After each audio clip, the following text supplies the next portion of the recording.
As Pennsylvania investigators worked to confirm up to 1,000 cases of sexual abuse committed by Catholic priests, a panel of Catholic ethicist theologians appointed by the bishops was also hard at work.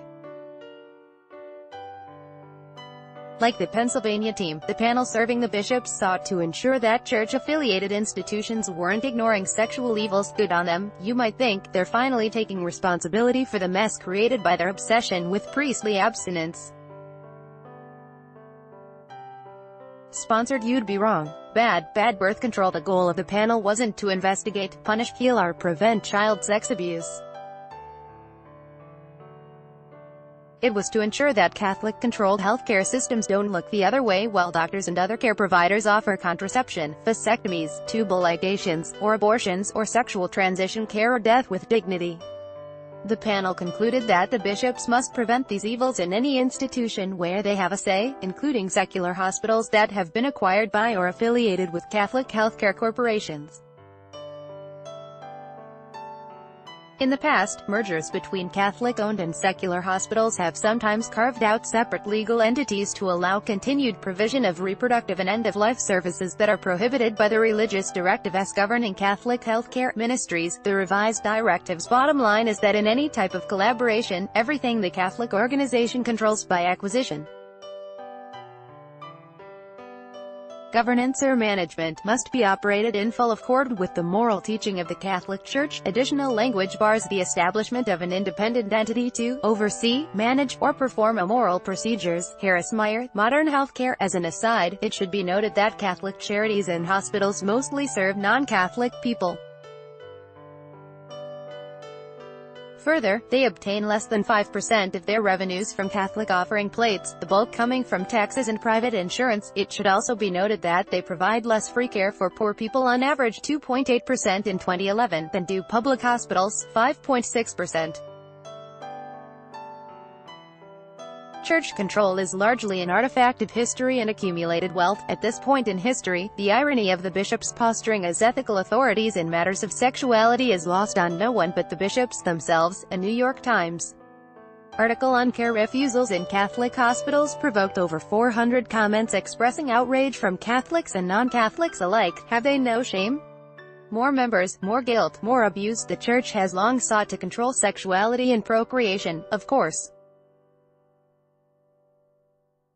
Competitive breeding, sanctified by theologies that glorify childbearing, has been part of the Church's expansion strategy since the origins of Christianity. Women will be saved through childbearing, promised Christianity's most noted early misogynist, the Apostle Paul. By the Middle Ages, the Virgin, Madonna, or trichotomy, a woman must be one of the three, was well ensconced, shored up by stories of virgin martyrs and saints. As for sexuality itself, what better marketing strategy for an institution selling absolution of guilt than to persuade people that most sexual desires and pleasures are sinful? The Church's antagonism to contraception, it allows sex for pleasure, and abortion, it enables women to refuse childbearing, and trans care, it garbles the carefully delineated theology of gender binary, all can be seen as extensions of two age-old institutional objectives: more members and more guilt. Problem is, the second of those, the guilt, worked a bit too well, so well that it backfired, creating a culture of secretive, abusive sexuality. Why such warped priorities? You might think that excising this festering socially transmitted infection, making amends to victims, and transitioning to a married priesthood that recognizes the range of healthy human sexualities might be a full-time focus for the Catholic hierarchy right now. So, why have the bishops decided that now is the time to instead double down on judging such contrived sexual sins as using or inserting an IUD, or terminating an ill-conceived pregnancy, or getting the snip, or removing an unwanted uterus? Sigmund Freud would have had an answer for that. He might have called it reaction formation.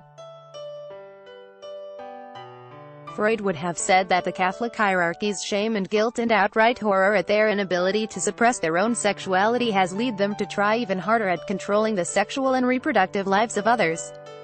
Most people are familiar with Freud's concept of defense mechanisms, including, for example, denial, I do not have a problem, repression, I can't remember, and projection, the problem isn't me, it's you. Reaction formation is part of the same list, but often less understood. Here are some excerpts from the Wikipedia definition. Reaction formation, German, Reaktionsbildung, is a defense mechanism in which emotions and impulses which are anxiety-producing or perceived to be unacceptable are mastered by exaggeration of the directly opposing tendency. Where reaction formation takes place, it is usually assumed that the original, rejected impulse does not vanish but persists, unconscious, in its original infantile form.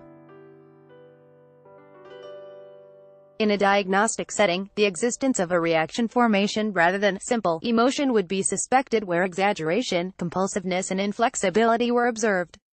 The concept of reaction formation offers one hypothesis about why the Catholic hierarchy is willing to go to such extremes to suppress and control the sexuality of people who aren't part of that hierarchy, whether through refusing medical services or through propagating harmful myths and stereotypes about sex that affect many of us. Freud had a lot of ideas about child development and the human subconscious that have turned out to be wrong.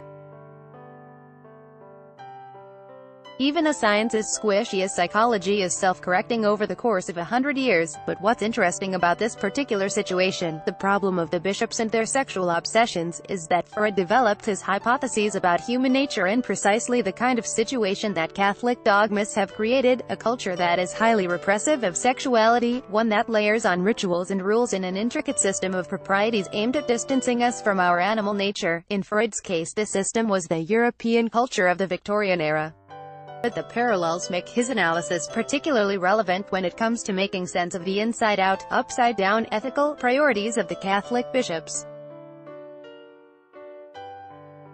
Just Say No. Part of being psychologically healthy is learning to recognize when other people are putting their stuff on you, and learning to say no kindly when possible, but firmly.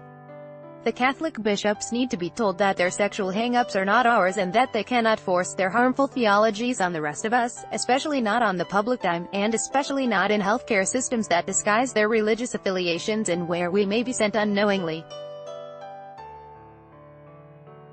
When we are sick or injured and seeking care, we are vulnerable, especially as the beginnings and endings of life. We must be free to make important and even sacred decisions according to the dictates of our own conscience with support from people we know and trust. It's time to ask the bishops to leave our bedrooms and hospital rooms. Valerie Tarico is a psychologist and writer in Seattle, Washington. She is the author of Trusting Doubt, A Former Evangelical Looks at Old Beliefs in a New Light and D's and Other Imaginings, and the founder of www.wisdomcommons.org. Her articles about religion, reproductive health, and the role of women in society have been featured at sites including The Huffington Post, Salon, The Independent, Free Inquiry, The Humanist, Alternet, Raw Story, Grist, Jezebel, and the Institute for Ethics and Emerging Technologies. Subscribe at valerietarico.com.